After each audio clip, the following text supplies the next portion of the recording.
Hello, this is Fiona, one of the co-hosts of the DM's Book Club, a weekly book club podcast where we read about some Dungeons & Dragons and discuss how we might include them in our role-playing campaigns. For this episode, I decided to do something a little bit different in honour of the spooky season. I recorded a playthrough of Night of the Living Dead, a solo quest adventure set in the Forgotten Realms. Published by TSR in 1989, Night of the Living Dead is part of the Catacomb Gamebook series, which, according to the blurb, represents the ultimate challenge in role-playing adventure.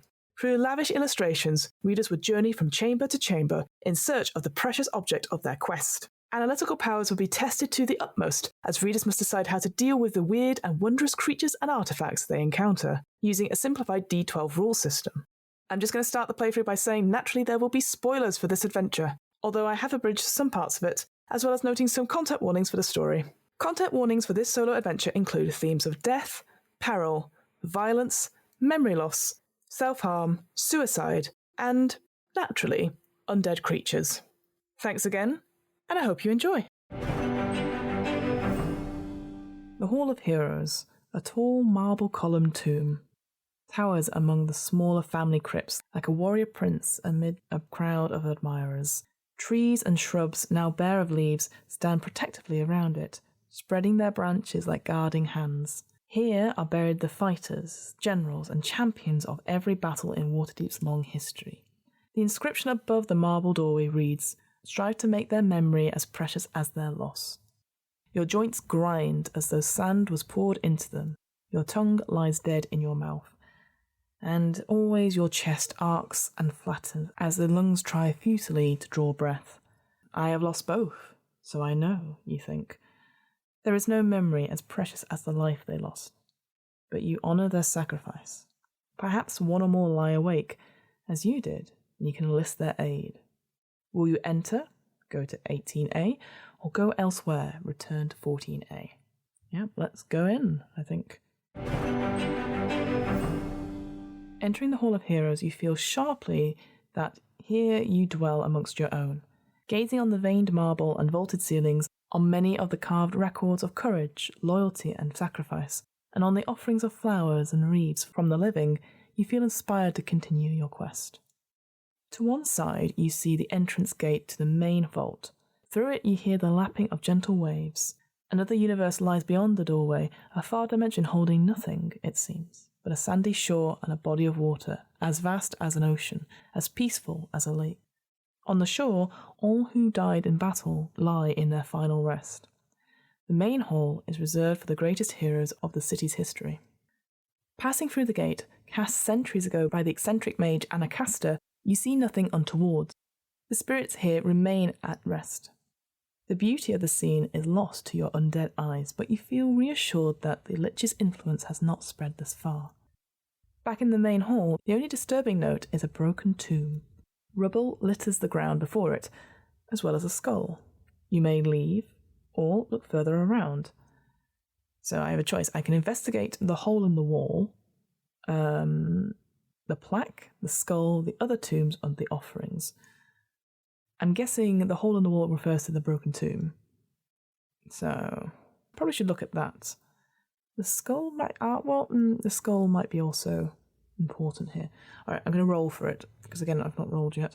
Odds, I look at the hole in the wall. Evens, I look at the skull. That's another 12. Getting all those 12s out now. So yeah, I look at the skull. You pick up the skull and cradle it in one hand, thinking of life and unlife. Perhaps the spirit ripped from this mass of bones left a trace of recollection. You bring out the shrunken head. It smells around the eyes and jawline and then over the fractured brain case. Bane, it says at last. What's pain? Great Bane. Surprise. Vengeance. Something about assassination plot. More sniffs. Abraxa. It says nothing more. Sounds like a laundry list, the weasel says. While you try and put all that together, mark evidence box A on your bookmark. Then return to 18A to look around the Hall of Heroes, or go to 78F to leave. Oh, so I've got some evidence. Evidence box A. Cool. All right. Right, so back at the Hall of Heroes. So the main things I could investigate the hole in the wall, the plaque, I've done the skull, other tombs and offerings. I chose the skull last time, but the other option I wanted to take was the hole in the wall, because that's where the tomb had sort of exploded, so I might as well look in there. So let's go to 26B for investigating the hole in the wall. Through the hole in the tomb wall, you spot long, splintered boards, apparently the remnants of a coffin. The boards look very old. There is no trace of a body. Cerebral, you ask. What of this? The head sniffs around the hole's edges like a bloodhound. It remains silent for a long time. It finally says, "Animate dead spell cast here. Day ago, maybe more. Very powerful. Animate dead." A mage raised the hero in this tomb as an undead monster, and seemingly one of the stronger undead at that. The idea revolts you. What kind of undead, you ask? More powerful than a zombie or a skeleton? These are the least of the walking dead. Yes. What kind? Dunno, says the shrunken head. There are no signs of undead anywhere in the Hall of Heroes, though. Except, of course, yourself. Turn to 18A to continue looking, or leave on 78F. Worrying. Right, so my other choices in this hall is looking at the plaque, looking at the other tombs, or looking at the offering. I think we should go look at the plaque next. So that's 126B. The plaque reads, "Here lies Calpurion, beloved of family and city, who in single combat slew the wizard Howat, saving Waterdeep and the world from sorcerer's tyranny." The plaque lists Calpurion's dates of birth and burial, far apart, but both over a century old. The name finds a birth in your vacant memory. In the days after Agaran passed away, but before Kelben Arunson became Archmage, a wizard had tried to destroy the city with a water spout from the harbour. The Night of Black Wind, it was called. Calpurion and a band of adventurers entered the wizard's tower, overcame many guards, and Calpurion vanquished Howat, ending the menace.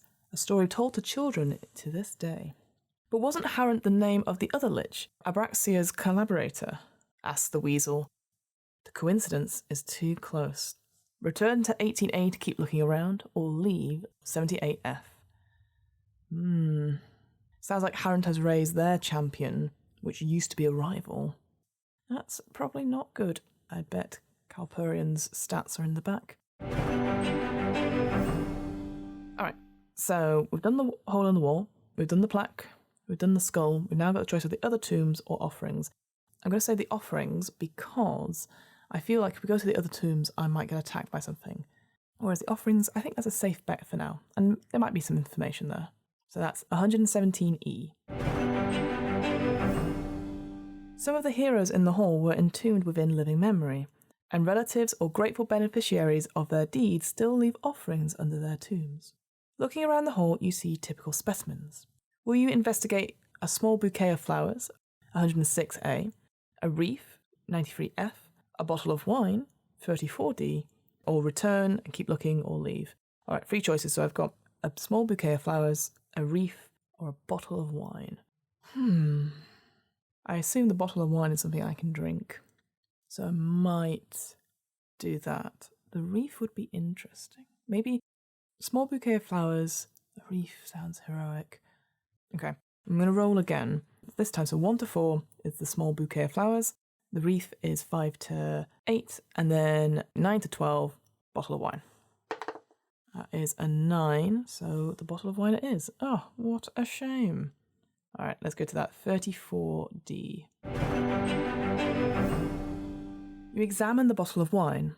It's a red wine from the Calamsham vineyards far to the south. The bottle is not dusty. Presumably, the keepers of the Hall of Heroes don't allow such offerings to gather dust for long before they are put to good use. You find you know nothing about the vinter, nor whether the wine is relatively expensive or from a good year. You don't think you ever knew that much about wine. You hold up the cerebral. It sniffs the cork and immediately shouts, "Wine! Red wine! Drink, drink!"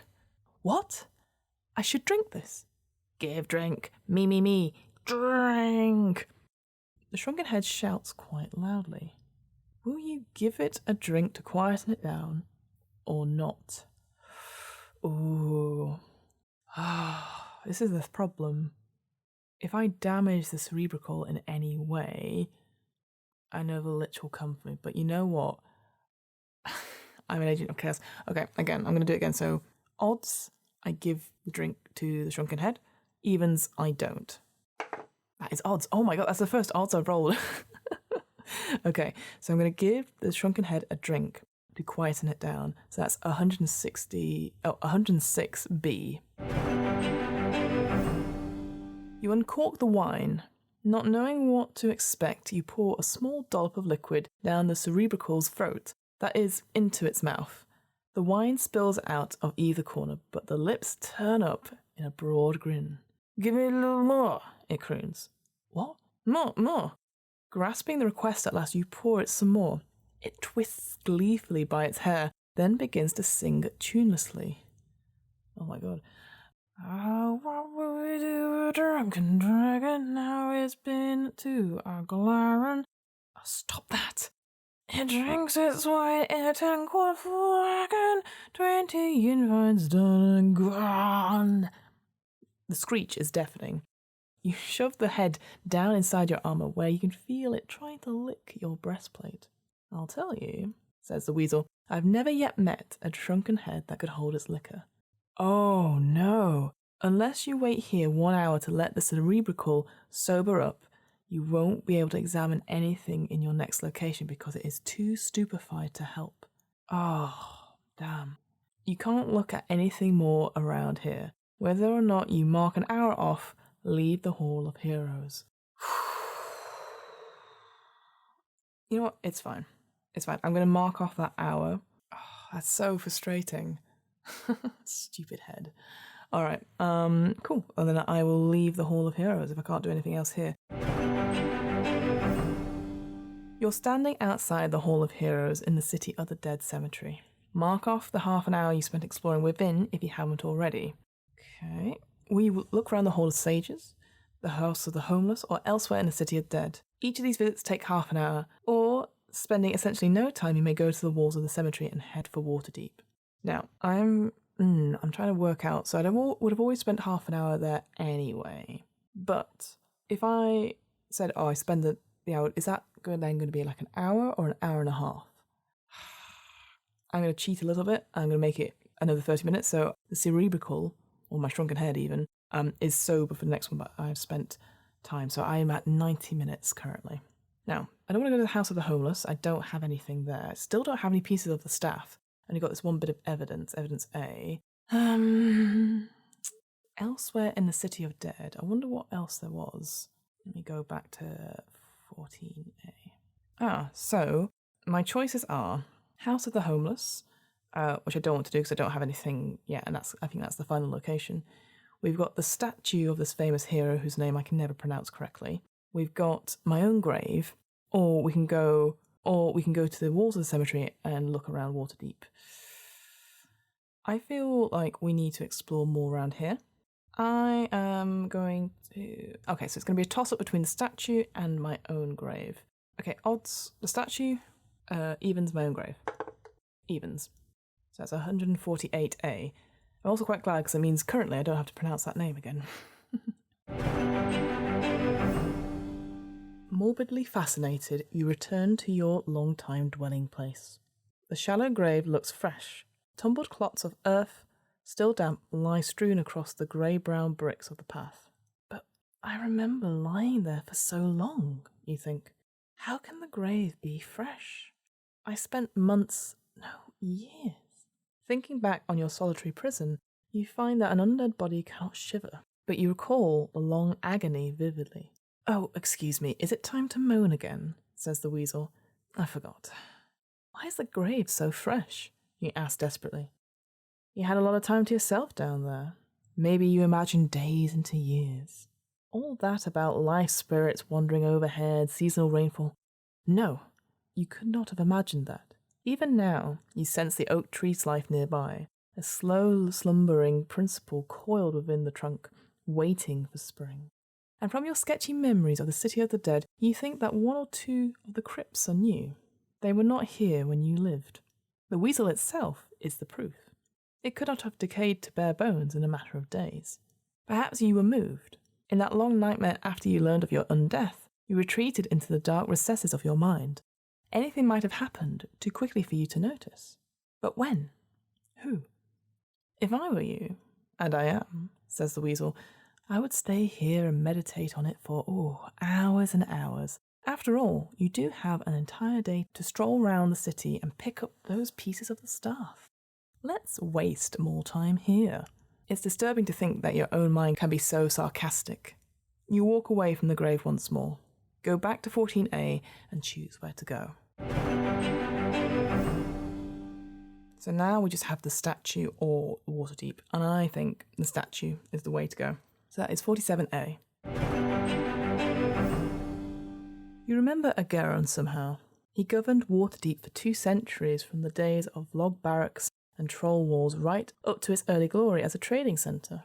He set up the guilds and chose the first of the secret lords of Waterdeep. Looking up at the tall statue of the robed wizard, you see him as a father.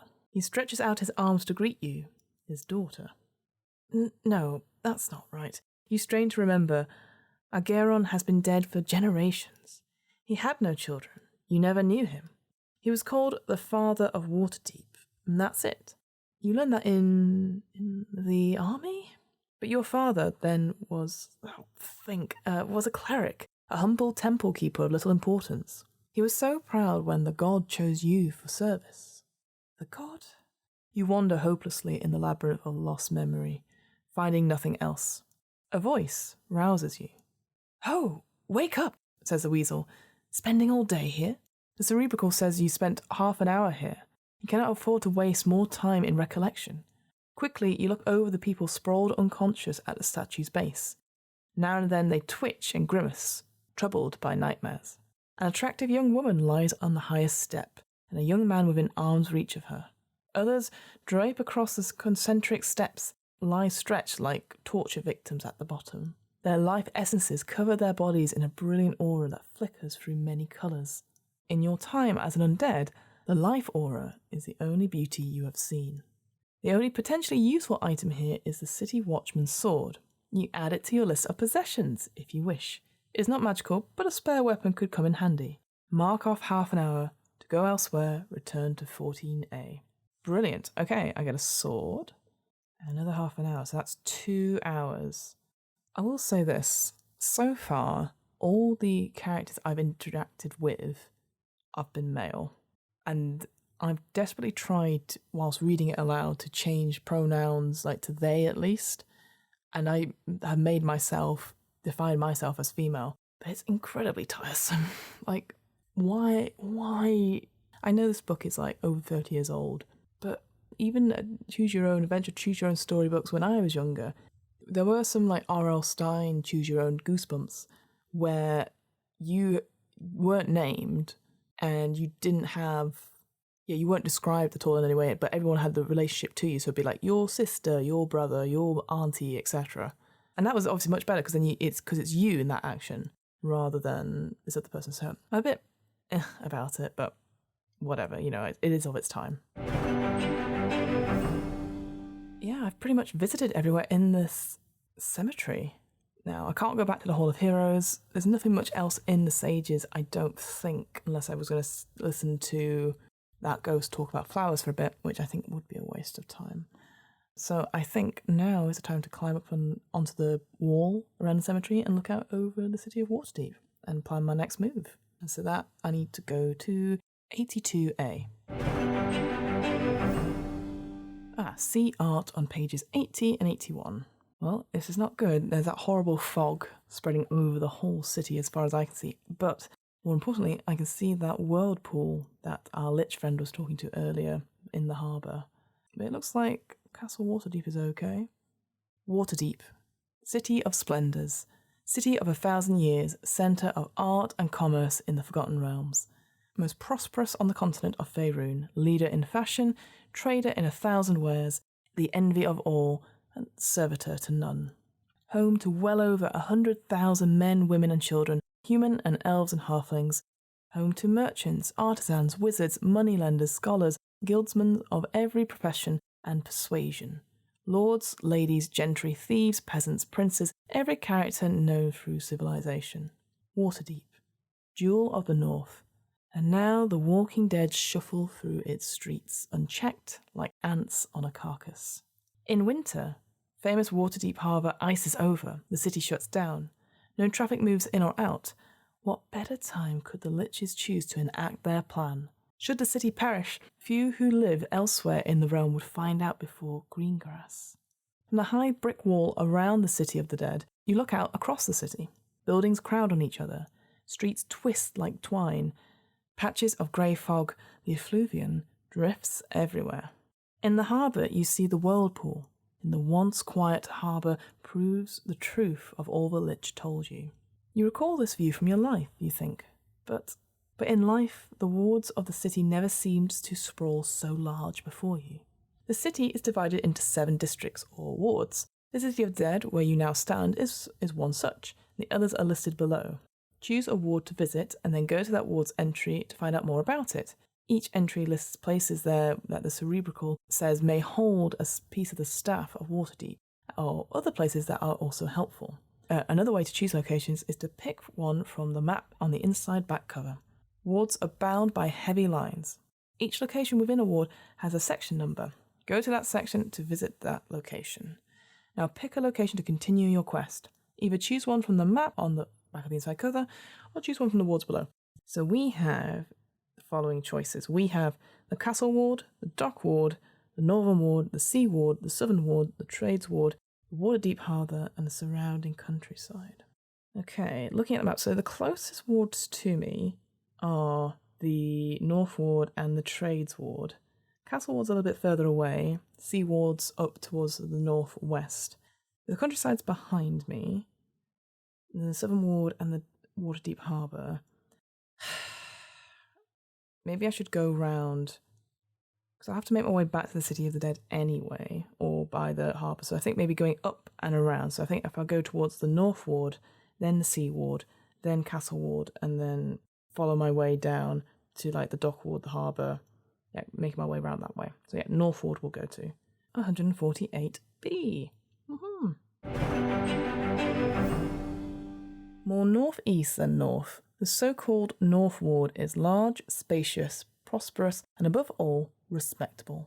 Here live the nobles, exquisitely refined descendants of those revered entrepreneurs who plundered their neighbours, murdered the peasantry, and sacked the battlefields of centuries past. Then had the good sense to purchase baronies with the loot. Their offspring have achieved status that they could never know.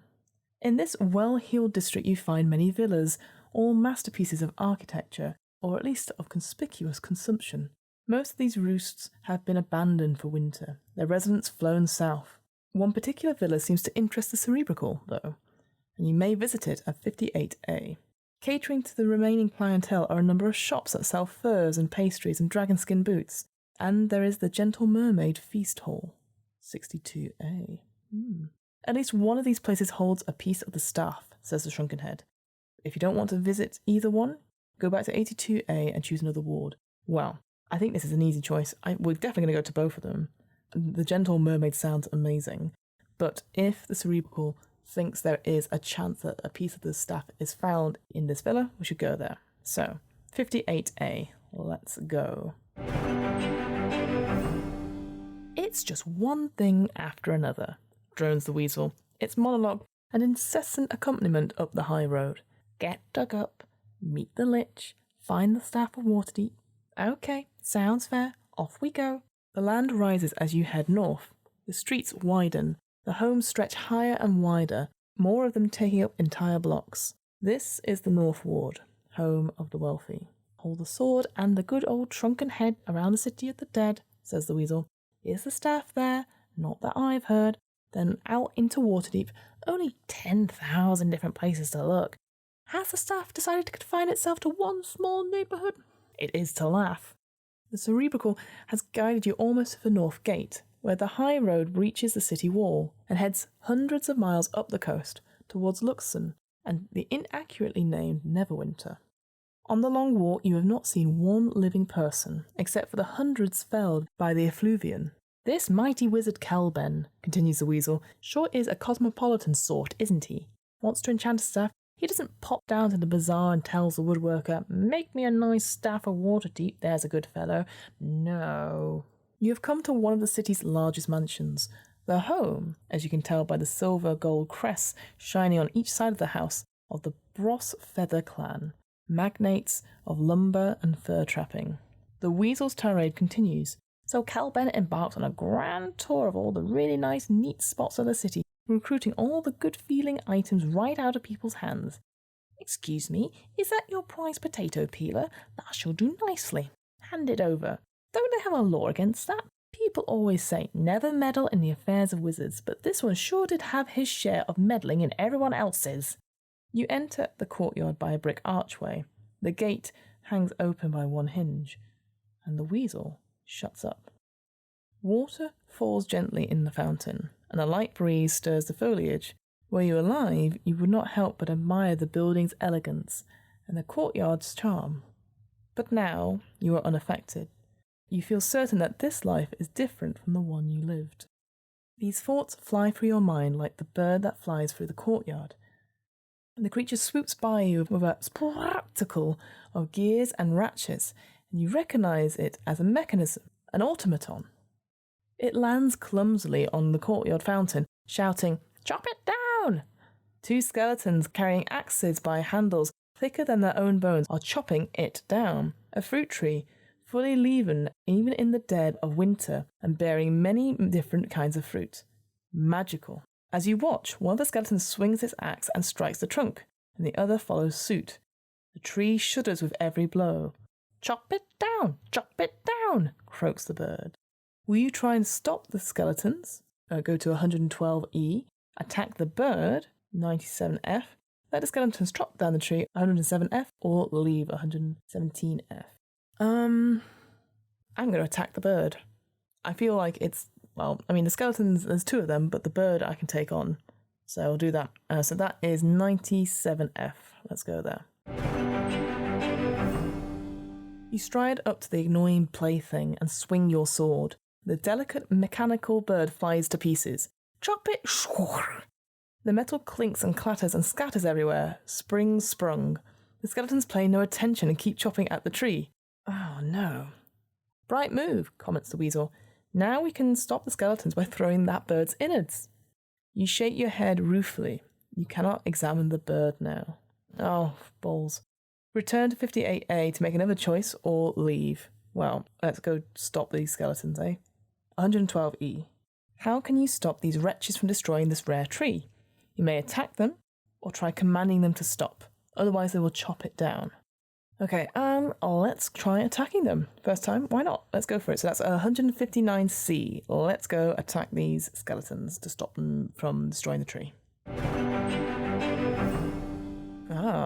As you rush at the skeletons, sword drawn, a voice from the archway rings out. "Defend yourselves!" Now the skeletons, who have been oblivious to your attack, bring their axes up to fight you. Your sword crashes into bone, shattering the free arm of one of the skeletons, but not hindering it a bit. Proceed with the fight using the skeleton stats from the combat table on page 160. Each skeleton has a mere 7 undead points, for these are the lowest of the undead, but each of the skeletons can attack you in a turn, whilst you only may attack one at a time. Yeah. You may escape at any point by going to 50F. If you win, go to 55D. If you lose, the adventure ends here. Alright, so let's write this down. So I've got Skelly 1 and Skeleton 2. Here we go. So they have to, so they've got to roll a 4 or less to hit me. So I'm going to go first. I'm going to try and attack Skeleton 1. So I'm going to roll my D12, and I need to get 7 or under. 10, so I miss on my first attack. Skeletons. 1 hit straight away. That's 4 damage to me. Ow. Second one. Misses completely. Whiffs it. Alright, back to me. I'm going to go again. 7 on the die itself, so I obliterate one of them with 8 points of damage. Goes. I get the one that hurts me, and I'm like, "Wah!" And then second skeleton now goes. 3. That hits me. So that's another 4 points of damage. And then I'm going to roll again. Oh, 4, yeah, so I easily, handedly get those creatures. I have just seen that on the combat sheet on 160, my Paladin Memory Trace B should have 50 unlife hit points. But then on the actual bookmark, it only has 40. That's really annoying. I'm going to change it so that I have those. If it says that, I'm going to do that. So I am now on 42 hit points. Fair enough. Okay. All right, so I won. So 55D. Panting with the effort of battle, you regard the pile of bones with satisfaction. You're about to sheathe your sword when a chilling voice calls from the archway. Very well thought, it says sarcastically. But to do more, you must face me. You turn to the archway but can see no one. Your dry flesh stirs with excitement, or is it fear? Will you go to the archway and meet the owner of the fearsome voice? Go to 54E, or flee? Go to 117F. We're going to fight this person, whoever this is. Yeah, so 54E. Oh, check the time on your bookmark. If it is between 6 a.m. and 7 p.m, go to 82D. If it's before 6 a.m. or after 7 p.m, go to 64D. Well, it's 2 a.m. currently, so let's go to 64D. I like that, how that's different halfway through. As you approach the archway, a tall, slender form steps out of the shadows. With your night vision, you can see it is nearly human, but its slow smile reveals wicked fangs, and you know it for a vampire. Instinctively, you avert your eyes from its gaze, and it strikes. The vampire commander's statistics are in the combat table. If you reduce it to 7 unlife hit points or less, go to 142E. If you want to escape, go to 148F. If you lose, your adventure is over. Oh no! Ooh, okay. Vampire commander? Oh. Okay, so the vampire commander, on a 9 or less, it hits. And it has 40 unlife hit points. Oh my god. That's brutal. On a 9 or less, it deals 8. I'm going first. Alright, so I need to get 7 or under on the d12. So first roll is... that is a 10, so I do not hit. It lunges for me. That is a 9. Oh, I take 8 hit points of damage, so that is... that's 34. I'm on 34 hit points. Alright, I'm going to go again. I'm going to at least try a couple of times. A 5. I do hit it for 8 points of damage. It's going to go for me again. It misses. I rolled a 12. Misses. It lunges again, and I managed to back it off again with my sword. Okay, my turn. 4. Okay, it takes another 8 points of damage. Oh god, math not good. Yes, it's on 24 hit points. I'm on 34. Alright, so that was me attacking it. Its go. It gets me rolling a 4. So that is 26. So I'm on 26. It's on 24. I'm going to go again. A 6. I rolled a 6, so it takes 8 points of damage. 16. Hits me on 5. I'm going to go down to... Yeah, we're both on 16 hit points. Do I want to escape? So if I get it down to 7 unlife hit points, so if I am able to do it in the next turn, then I effectively, I think I win. Otherwise, I will escape. So I'm going to chance it. I'm going to have one more turn. If I don't do it, I'm going to leave it. All right, so this is my roll. I need to get 7 or under. Yeah, I got to get 7 or under. Oh, that's a 6. Oh, no, wait. I've mucked up my... Damn it. It's down to 8. Oh, no. I'm going to roll for it. It's probably going to hit me. No, it doesn't. Oh, it rolled an 11. So it misses me. This is like a proper struggle now. Okay. I'm going to roll again. If I can get it, because it's on 8, I need to reduce it. I can probably kill it. That is a 9. Oh, it's so close. Okay. Okay, it's going to go again. An 11. Oh, it doesn't hit me. Oh, this is tense. I did that. It's on top of me, trying to put me down. I'm like, no. I roll. Oh, that's a 3. Done it. Oh, killed it. With that 3, I use my sword again just to like bash it in the head. And I've reduced it to 0 unlife hit points. Whilst I'm on 16. Ooh, that was very tense. Oh, okay. Go to 142E. If I was that other knight, I would be dead. As you bring your blade down for another blow, the vampire swiftly dissolves into foul mist. It draws away as if on a breeze. The voice still sounds from the elusive mist. Strix will hear of this. If the skeletons are intact, they flee with their commander does. Return to 58A to look around or leave. Okay, so, alright, so we're okay for the moment. I hope there's some bloody healing in this game. So, the tree is still there. The fountain is still there. The bird is no longer there. There's the axes, the archway, no, and the tile around the fountain. Let's go look at the tree. The skeletons and this vampire really wanted to cut it down, so we should check on it to make sure it's okay. 112B. The tree is laden with fruit of all kinds. Apples, pears, plums, and some you do not recognize. You let the shrunken head tell you what it smells. Magical tree. Gift to Bronze Feather family from wizard friend many years ago. For family prestige in community and kindness to wizard. Has spirit, life. Indeed I do, says a gentle voice inside your head. But at the moment I am in pain, madam. What can I do for you? Water from the fountain will heal my wounds. Will you kindly bring some? You do as the tree bids, splashing a double handful of fountain water onto the bark where the axes had bitten. As you watch, the wounds close, and the bark looks smooth and perfect. My thanks, says the gentle voice. Allow me to offer a token of my gratitude. And before your eyes, the tree grows a fruit, a fist-sized sphere of iridescent green. It bobs gently on the branch. You reach for it, but hesitate a moment. The tree seems pleasant enough, but it might hold a grudge against all undead for the wrongs it has suffered. Will you eat the fruit, go to 71C, refuse it, and return to 58A to look around, or leave 117F? I eat the fruit. I just saved it. I just killed a commander, a tree from it. So I think I'm okay. So that's 71C. You pluck the fruit and sink your teeth into it. There is no real taste to it. Your undead body cannot enjoy this earthly pleasure, and yet there is a faint, enjoyable sensation. You feel invigorated. You are healed of all damage. Your unlife total is now the same as when you began your adventure. We're back up to 50. Oh, thank goodness. You thank the tree spirit and return to the fountain to bring it more water. You are most kind, the spirit says. Though your limbs and bark seem dead, I perceive that your roots are still sound. I only wish I could do more to help you in this blight. Oh, thank you. Return to 58A to keep looking or leave 117F. Oh, thank goodness for that. That is remarkable. Phew, God, that was tense. Oh, good job, me.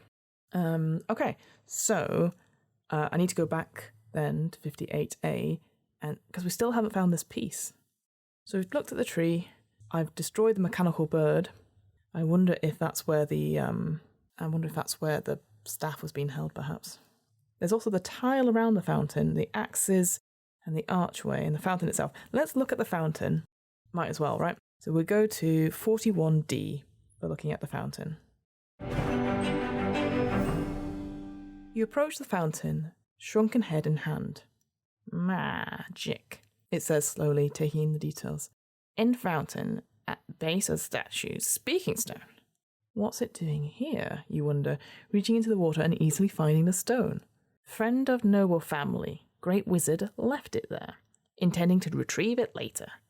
Wizard paranoid, afraid someone was trying to steal his speaking stone.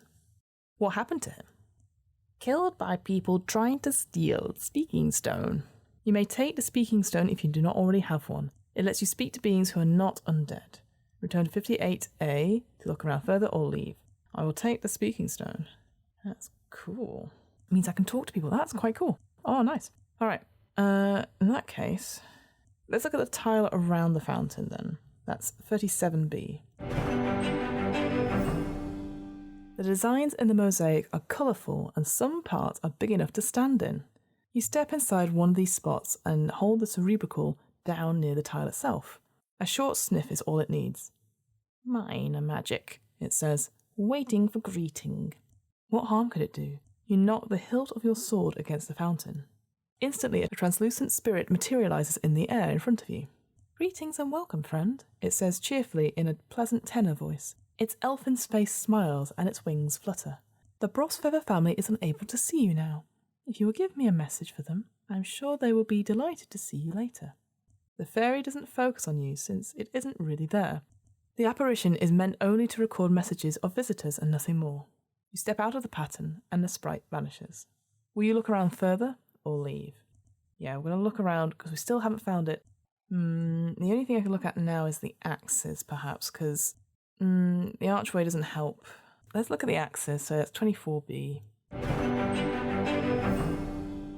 Axes. Appropriate, you decide, because you recall that this noble family, the Brosfeathers, made its wealth in lumber. The axes are ordinary. They remind you of a time when you were a girl and helped your father fell part of a woodland. With a shock, you can picture your father clearly. His kind smile, bright eyes, weathered face. He sent you on the path to your god. He taught you the basic values of life, as well as so many useful skills. How he values goodness and honour. How you admire him, though he was a humble man in many ways. As you struggle to remember more, the image in your mind's eyes fade, and you are left with only a vague idea of who and what he was.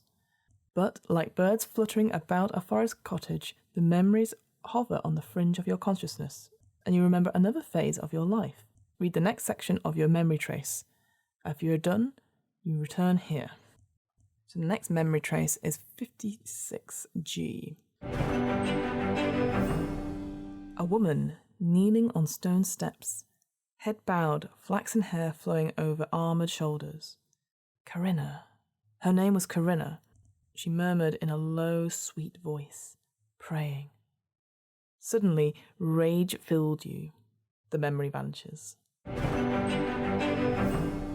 So, annoyingly, there is no other options. I've stopped the skeletons, I've looked around, I've killed the thing.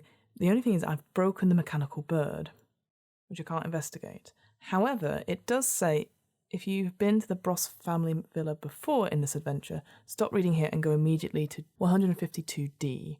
If it's your first time here, keep reading. So I was keeping reading to this point.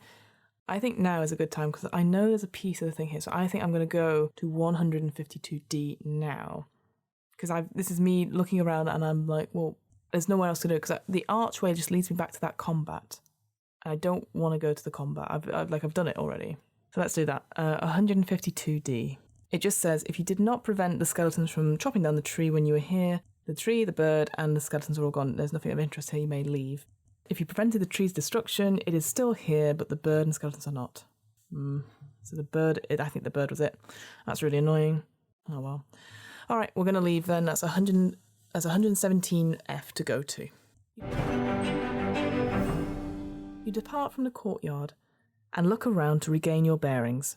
The only other place nearby that arouses the Cerebrical's interest is the Gentle Mermaid's gambling hall, within half an hour's walk in the North Ward, or go to pick somewhere else in the Waterdeep thing. Well, it sounds like we're going to go there, so I'm going to tick off another half an hour. So we're at 2.5 hours. We'll go to the Gentle Mermaid, and that is at section 62A.